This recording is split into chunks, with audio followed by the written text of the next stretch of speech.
નમસ્કાર. આ વિડીયોમાં આપણે ધોરણ 6 ના વિદ્યાર્થીઓ માટે તારીખ 18/4/2026 શનિવારના રોજ લેવાયેલ અંગ્રેજી વિષયની દ્વિતીય સત્રાંત પરીક્ષા 2026 એનું સંપૂર્ણ સોલ્યુશન જોવાનું છે. તો ચાલો જોઈએ. મિત્રો, હું છું અગ્રવાલ કિરણકુમાર બી અને મારી યુટ્યુબ ચેનલ અગ્રવાલ સર્ચ જ્ઞાન મંદિરમાં તમારું સૌનું હાર્દિક સ્વાગત કરું છું. ચાલો મિત્રો, આપણે આ ફટાફટ સોલ્યુશન જોઈએ. પ્રથમ પ્રશ્ન છે, તમારે કરેક્ટ ઓપ્શન પસંદ કરવાનો છે, જેમાં પ્રથમ છે which of the following is not healthy food. Healthy food કયું નથી, એમાં જવાબ આવે છે બી, પીઝા. ત્યારબાદ બીજું છે, mister Nilesh Sharma works in A laboratory. ત્રીજું, કિરણ મેટ અ ખાલી જગ્યા ઇન કેરાલા, એમાં આવે છે ડાન્સર. ચોથું છે, the pot was sad because see it had a hole. પાંચમું, when do we celebrate international યોગ ડે? એનો જવાબ છે ડી, 21મી જૂન. છઠ્ઠું છે, who is called the hockey wizard of India? એ ધ્યાનચંદ. સાતમું, Arjun award is given in the field of C sports. Prabhat was good at badminton. The ખાલી જગ્યા was hardworking, એમાં સી and. દસમું, which of the following is a correct spelling? એમાં C mistake. 11મું છે, where do you deposit your cash? એમાં જવાબ આવે છે બેંક. 12મું છે, where will you go to buy a notebook? તમે નોટબુક ખરીદવા ક્યાં જશો? C stationery. 13મું, Stephen Hawking was a famous scientist. D. 14મું, what will Rahul take for his sickness? Rahul પોતાની બીમારી માટે શું લેશે? તો એમાં આવે છે મેડિસિન. 15મું, find out the indoor game. Volleyball, chess, kabaddi કે સાયકલિંગ? તો ઇન્ડોર ગેમમાં આવે છે ચેસ. શિવાની વોઝ ખાલી જગ્યા યર્સ ઓલ્ડ, એમાં આવે છે 6 યર્સ ઓલ્ડ. 17મું છે, વી યુઝ ખાલી જગ્યા ફોર કમ્યુનિકેશન, એમાં જવાબ આવશે મોબાઈલ ફોન. 18મું છે, the room is as cold as C ice. 19મું, ધ ખાલી જગ્યા is not a pet animal, એમાં આવે છે ઝીબ્રા. 20મું છે, રવિ lives in the hostel. What will he write about his trip to his parent? એમાં જવાબ આવશે a letter. મિત્રો, હવે આપણે બીજો પ્રશ્ન જોઈએ. બીજો પ્રશ્ન છે, arrange following sentences into the correct order. આમાં 5 વાક્યો આપણને આપેલા છે, આપણે એને યોગ્ય ક્રમમાં ગોઠવવાના છે. તો સીધા આપણે જવાબ જ જોઈશું. પ્રથમ વાક્ય બનશે ત્રીજું વાક્ય છે, અહીં ત્રીજું વાક્ય છે એ પ્રથમ વાક્ય બનશે. જેમ કે the scientist invented a time machine. બીજું વાક્ય છે, કિરણ's first stop was in Rajasthan. ત્રીજું વાક્ય છે, પાંચમું વાક્ય બનશે. પાંચમું વાક્ય આપેલું છે એ આપણું ત્રીજું વાક્ય બનશે. કિરણ reached a tribal village in Odisha. ત્યારબાદ પેલું વાક્ય છે, ચોથું વાક્ય બનશે, કિરણ saw the difficult step of Kathakali. અને છેલ્લું, this time machine changed કિરણ's life. તો આ રીતે આનો ક્રમ બને છે. હવે ત્રીજો પ્રશ્ન છે, make a meaningful sentence using the words given below. નીચે આપેલા શબ્દોની મદદથી યોગ્ય વાક્ય તમારે meaningful વાક્ય બનાવવાનું છે. જેમ કે રોબોટ ઉપરથી આપણે વાક્ય બનાવીએ તો I have a small toy robot. India છે તો India is my country. Machine છે, this machine is very useful. Flowers શબ્દ છે, એના માટે વાક્ય બનાવશું, there are colorful flowers in the garden. અને પેટર્ન ઉપરથી વાક્ય બનાવશું, this is a very beautiful pattern. મિત્રો, આ સિવાય તમે કોઈ પણ વાક્ય બનાવેલા હોય પણ એની અંદર આ શબ્દનો ઉપયોગ થયેલ હોવો જોઈએ. ત્યારબાદ હવે આપણે ચોથો પ્રશ્ન જોઈએ. Study the table and answer the question. અહીં તમને ફિલ્ડ આપેલું છે, અહીં ડિટેલ્સ આપેલી છે. નેમમાં Kishore Verma, birth date 16 April 2014, લાઇક્સમાં રીડિંગ અને સ્પોર્ટ્સ, ફેવરિટ સબ્જેક્ટ છે ઇંગ્લિશ, બર્થ પ્લેસ છે જામનગર અને વોન્ટ ટુ બીકમ બનવા ઈચ્છે છે, સાયન્ટિસ્ટ બનવા ઈચ્છે છે. આની પછી આપણે પ્રશ્ન જોઈએ. Who wants to become a scientist બનવા કોણ માંગે છે? તો અહીં આપણને ખબર છે નામ આપેલું છે કિશોર વર્મા. તો Kishore Verma wants to become a scientist. બીજું છે which is Kishore Verma's birth place. Kishore વર્માનો બર્થ પ્લેસ કયો છે, જન્મ સ્થળ? તો એમાં આવે છે જામનગર. તો આપણે જવાબ બનશે Jamnagar is Kishore Verma's birth place. ત્યારબાદ ત્રીજું છે what does Kishore Verma like. Kishore વર્માને શું ગમે છે? જવાબ છે Kishore Verma likes reading and sports. How old is Kishore Verma. જવાબ છે Kishore Verma is 12 years old. Can Kishore Verma speak English. જવાબ છે yes, Kishore Verma can speak English.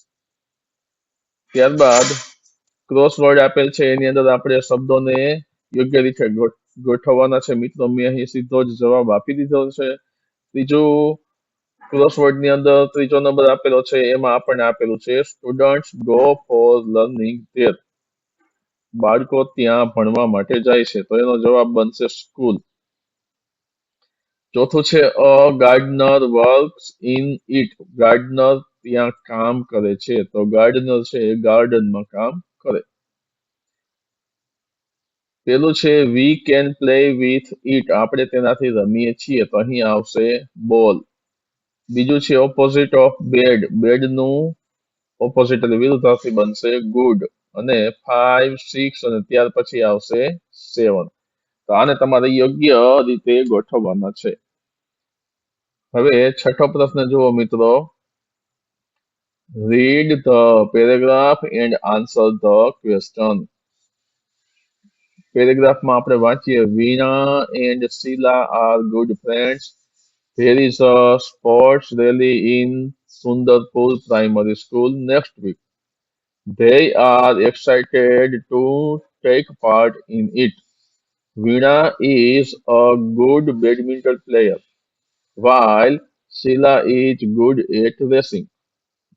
Sheila is a bit upset because she has a leg injury.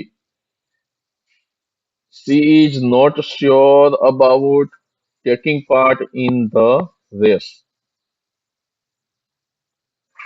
પ્રશ્ન જોઈએ હુ આર ગુડ ફ્રેન્ડ્સ. કોણ સારા મિત્રો છે? તો જવાબ બનશે અહીં આપણને આપેલું જ છે કે Veena and Sheela are good friends. બીજું છે Sheela is good at racing while Veena is a good badminton player. ત્રીજામાં what is there in Sundarpur primary school next week. Sundarpur primary સ્કૂલમાં આવતા અઠવાડિયે શું? તો જવાબ આવશે there is a sports rally in Sundarpur primary school next week. ચોથું છે વેર ડઝ શીલા સ્ટડી. શીલા ક્યાં અભ્યાસ કરે છે? તો જવાબ આવે છે Sheela studies in Sundarpur primary school. Give opposite word for happy. Happy નો ઓપોઝિટ વર્ડ એટલે કે વિરુદ્ધાર્થી શબ્દ આ પેરેગ્રાફમાં અપસેટ આપેલું છે. અને સિમિલિયર વર્ડ કોમ્પિટિશન નો સિમિલિયર વર્ડ આપણને રેલી અથવા તો રેસ એવું આપેલું છે. સાતમો પ્રશ્ન fill in the blanks using the most appropriate option. યોગ્ય વિકલ્પ વડે તમારે ખાલી જગ્યા પૂરવાની છે. એમાં ખાલી જગ્યા ઇઝ યોર ક્લાસ ટીચર. તો અહીં આપણે લખીશું who is your class teacher. તમારા ક્લાસ ટીચર કોણ છે? ત્યારબાદ ખાલી જગ્યા do you go to school. What અને વેન આપેલું છે. તો વેન નો ઉપયોગ કરીશું કે when do you go to school. તમે શાળાએ ક્યારે જાઓ છો? વેન એટલે ક્યારે. તો અહીં આપણે ક્યારે શાળાએ જાઓ છો એવો પ્રશ્ન બનશે. Where do you live. Where એટલે ક્યાં થાય. તો એની પરથી વાક્ય બનશે વેર ડુ યુ લીવ. તમે ક્યાં રહો છો? અને છેલ્લું વાક્ય હાઉ મેની થી બનાવીશું કે how many classes are there in your school. તમારી સ્કૂલમાં કેટલા ક્લાસ છે? તો હાઉ મેની નો ઉપયોગ થશે. પાંચમું છે ખાલી જગ્યા you is your favourite teacher. તો વિચ અને હુ એની ઉપરથી વાક્ય હુ ઇઝ યોર ફેવરિટ ટીચર, તમારા ફેવરિટ ટીચર કોણ છે? ત્યારબાદ આઠમો પ્રશ્ન છે arrange the pieces of the letter in appropriate sequence and rewrite it. તમને પ્રશ્ન પેપરમાં પત્રને અલગ અલગ ટુકડા કરીને આપેલ છે, મતલબ અલગ અલગ જગ્યાએ આડાઅવળા ક્રમમાં આ વાક્યો ગોઠવેલા છે. આપણે એને યોગ્ય ક્રમમાં ગોઠવવાના થશે. તો સૌ પ્રથમ આપણે અહીં આ જગ્યાએ તારીખ લખીશું 18 એપ્રિલ 2026. ત્યારબાદ આ બાજુ તમે સંબોધન કરો છો ડિયર મીના, અને સૌથી પ્રથમ વાક્ય આ રીતે આપણે લખીશું it has been a long time since we meet. I hope you and your family are doing well. I am fine here. ત્યાર પછી આ મૂકશું આપણે કે I am writing this letter to invite you to my sister's wedding. It will be held on 30 April 2026 at our farmhouse. The function will start at 7 p.m. એટલે કે 7 p.m. એ function શરૂ થશે. I will be very happy if you come and bless the couple. We are eagerly waiting for you. With love, Ria. આ Riya with love Riya એને આપણે આ બાજુ મૂકવું જોઈએ. તો આ રીતે આપણે પત્ર છે એને યોગ્ય ક્રમમાં ગોઠવવાના છે, પત્રના ટુકડાઓને. ત્યારબાદ આપણે નવમો પ્રશ્ન જોઈએ. Write 5 sentences on the given topic. આપેલા ટોપિક ઉપર તમારે 5 વાક્યો લખવાના છે, અને અહીં તમને મુદ્દાઓ પણ આપેલા છે. એની પરથી આપણે વાક્ય આવી રીતે બનાવી શકીએ કે our classroom is named grade 6. It is big and airy room with many windows. The floor and desk are always very clean.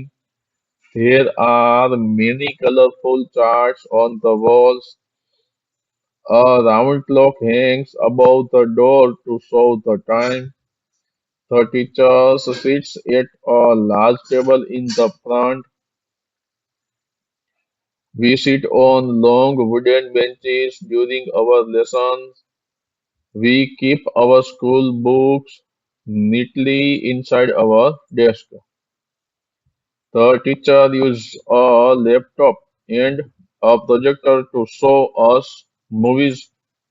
We also have a smart TV for watching educational videos.